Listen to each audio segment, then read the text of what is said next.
어느 날 여느 때와 다름없이 퇴근을 하고 지친 몸을 이끌고 집으로 향하고 있었습니다. 집은 도심에서 조금 벗어난 조용한 주택가에 위치해 있었습니다. 저녁 노을이 지고 있었고 거리의 사람들은 거의 보이지 않았습니다. 길가의 가로등이 하나씩 켜지기 시작했고 적막함이 서서히 주위를 감쌌습니다. 집에 도착해 현관문을 여는 순간 왠지 모를 싸늘한 기운이 등 뒤를 스쳐 지나갔습니다.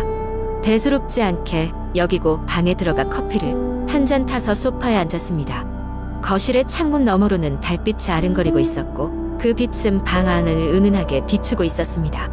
TV를 켰지만 이상하게도 아무런 채널도 나오지 않았습니다. 자분만이 화면을 가득 채우고 있었습니다. 불길한 기분에 리모컨으로 채널을 바꿔봐도 마찬가지였습니다. 직감적으로 전원을 끄고 소파에 몸을 기댔습니다. 그때였습니다. 어디선가 들려오는 쿵쿵 하는 소리. 누군가 계단을 오르는 발소리 같았습니다. 복도에는 나 혼자밖에 없는데 말입니다. 설마 이 시간에 누군가 찾아온 건 아닐까 하는 생각에 현관문 너머를 주시하기 시작했습니다. 소리는 점점 가까워졌고 제 심장 소리도 덩달아 거세게 울렸습니다. 결국 결심하고 현관문을 열어보기로 했습니다. 슬금슬금 다가가 문틈으로 밖을 내다보았습니다. 아무도 없었습니다. 그러나 이상하게도 복도 끝에는 어둡게 빛나는 무언가가 서 있었습니다. 그것이 움직일 때마다 불길한 기운이 온몸을 감쌌습니다. 더 이상 확인할 수 없을 정도로 공포에 질려 급히 문을 닫아버렸습니다. 다음 날 아침 불안한 마음으로 잠에서 깨어났습니다. 어두운 복도는 여전히 머릿속에 맴돌았고 그 정체가 무엇인지 고민이 되었습니다. 출근 준비를 하며 어제의 일을 떠올려 보았습니다. 하지만 그 무언가를 다시 마주하고 싶지 않았습니다. 그날이 지나고 몇 주가 흐른 어느 늦은 저녁, 일을 마치고 집으로 돌아오던 길이었습니다. 조금 걱정이 되었지만 그 사건 이후 이렇다 할 이상한 일은 더 없었기 때문입니다. 그러나 집에 가까워지자 또다시 낯선 기운이 퍼지는 걸 느낄 수 있었습니다. 현관문을 열자마자 뒤에서 갑자기 서늘한 바람이 불어왔습니다. 몸이 절로 떨렸습니다. 문을 닫고 방으로 들어가 벽에 기대어 잠시 숨을 고르려 했습니다. 그때였습니다. 거실 쪽에서 아주 희미하게 들려오는 웃음소리가 제 귀를 간지럽혔습니다. 마치 어린아이가 장난스럽게 웃는 듯한 여린 소리였습니다. 작은 공포가 호기심으로 변하기도 전에 거실로 가보았습니다. 방 안을 두리번거렸지만 여전히 아무것도 보이지 않았습니다. 그러나 그 웃음소리는 계속해서 귓가를 간지럽혔습니다. 순식간에 온몸에 소름이 돋았습니다. 다시 한번 고개를 돌리자 닫혀있던 창문이 열려 있었고 커튼이 바람에 살랑이고 있었습니다. 느닷없이 열린 창문을 닫으며 누구인가가 계속 나를 지켜보고 있다는 느낌을 지울 수 없었습니다. 그 이후로도 종종 그 웃음소리는 들렸고 복도에서는 계속해서 정체 모를 존재의 발소리가 맴돌았습니다. 시간이 지날수록 거기에는 어떤 사연이 숨어 있는 것일지 궁금해졌습니다. 결국 나는 용기를 내어 이웃들에게 이 사건에 대해 물었습니다. 동네 어르신을 통해 알게 된 사실은 그 집에는 오래전 어린아이가 살았다고 했습니다. 그 아이는 어느 날 갑자기 사라졌고 그 이후로 집에는 이상한 일들이 자주 벌어졌다는 것이었습니다. 그 이야기를 듣고 나니 모든 퍼즐 조각이 맞춰지는 것 같았습니다. 그 아이의 미소와 발소리가 여전히 집을 가득 메우고 있었던 것입니다. 그저 안타까운 사연을 지닌 영혼일 뿐이었습니다. 그 이후로 나는 그 아이가 편히 쉬기를 바라며 작은 꽃병에 꽃을 꽂아 두었습니다. 그렇게 시간이 흘렀고 불길한 발소리와 웃음소리는 언젠가부터 들리지 않게 되었습니다. 갑작스런 방문객이 찾아올 때마다 여전히 깜짝 놀라곤 하지만 이제 그리 두렵지는 않습니다. 그 아이는 어쩌면 이제야 안식을 찾은 것일지도 모릅니다. 두 번째 이야기.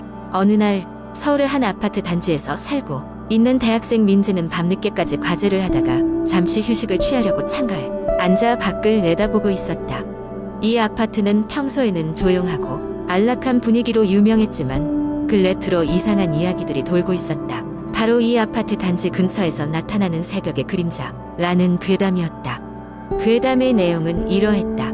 어느 날 새벽녘 이 아파트 단지의 주민 중 누군가가 잠결에 창밖을 보았을 때 한 검은 그림자가 아파트 단지를 배회하고 있는 것을 목격했다는 것이다. 그 그림자는 사람의 형상을 하고 있었지만 얼굴이 보이지 않고 걸음걸이도 이상하리만치 느릿느릿했다. 더 이상한 점은 그 그림자가 나타날 때마다 그 아파트 단지에서 작은 사고들이 일어난다는 것이었다. 예컨대 갑자기 전기가 나가거나 전혀 예상치 못한 시간에 비상벨이 울리거나 하는 시기였다.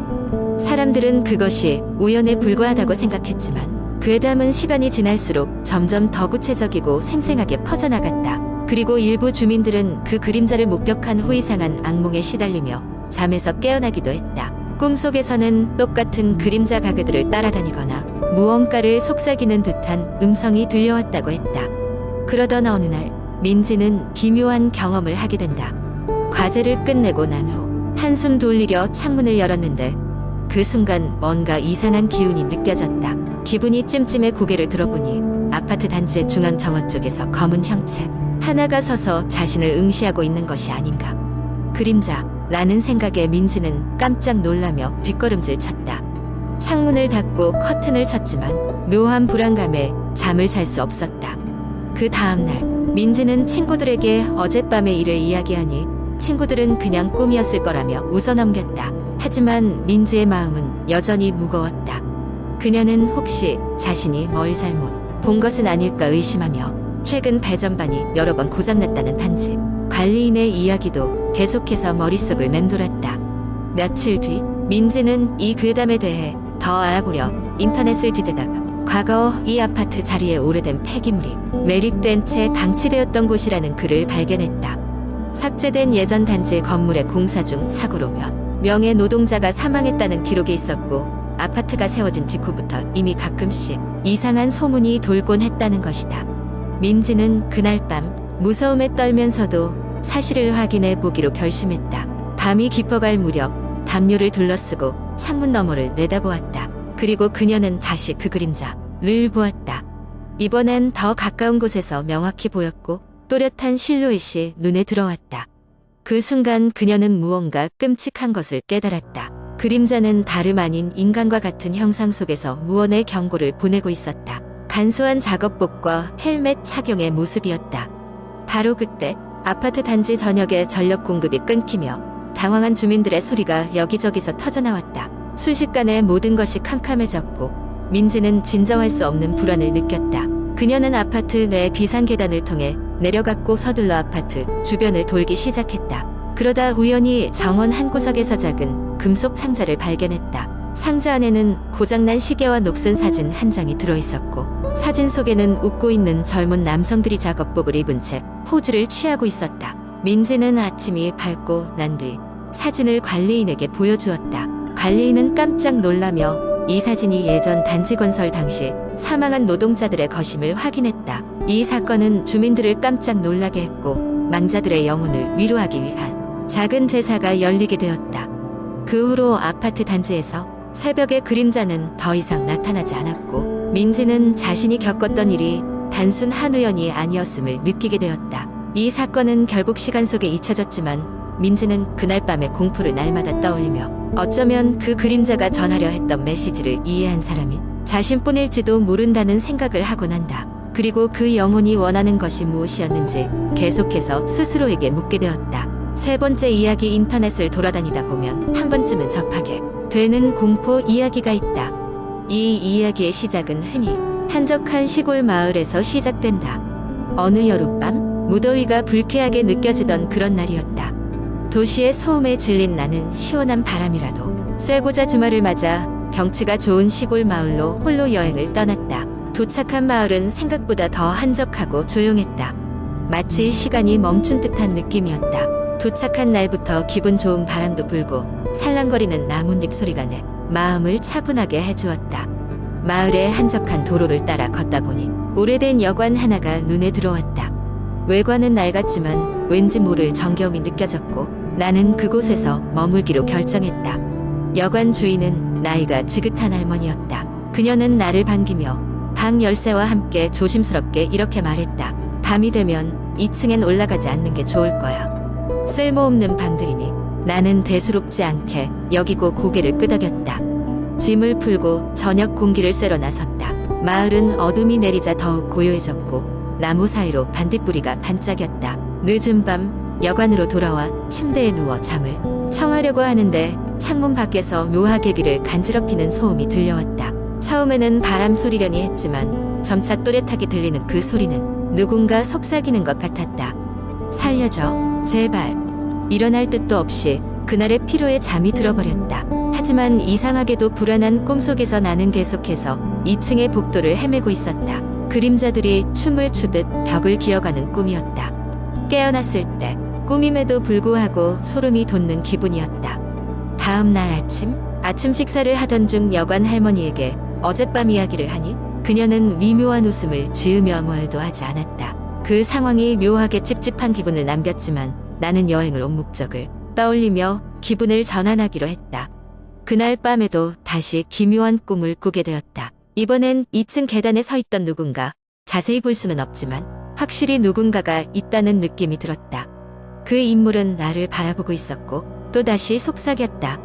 여길 떠나지 마. 꿈속 목소리에 이끌려 나는 어느새 정신을 차리고 2층으로 발걸음을 옮기고 있었다. 어두운 복도를 걷다가 무슨 이유인지 모르게 어느 방 앞에서 멈춰섰다. 주저하던 나는 방 문을 열었고 그곳에는 낡고 먼지 낀 가구들 사이로 오래된 사진이 하나 놓여 있었다. 사진 속 건물은 지금의 여관과 똑같았지만 사람들은 그들이 눈이 없는 듯했다. 현실로 돌아오고 난 다음 나는 여관 주인 할머니가 짐에 반기는 모습이 더 이상 평온해 보이지 않았다. 그녀는 마치 모든 것을 알고 있었던 듯한 미소를 띠고 있었다. 그 고요한 시골 마을을 떠나기 전 나는 할머니에게 마지막으로 여쭤보았다. 이 여관에서 전에 무슨 일이 있었던 건가요? 할머니는 따뜻한 미소를 지으며 간결하게 대답했다. 그건 내가 알아야 할 일은 아니란다. 내가 떠나려고 할 때 이 장면이 무섭다기보다는 왠지 모를 쓸쓸함이 밀려왔다. 마치 그 여관이 외롭다는 느낌이랄까? 어디까지나 꿈이었을까? 아니면 진짜일까? 지금도 가끔 눈을 감으면 그 시골 마을과 여관이 그리워지는 것은 왜일까? 어쩌면 그곳은 나를 기다리고 있을지도 모른다. 언제 다시 그 소리를 들을 때까지.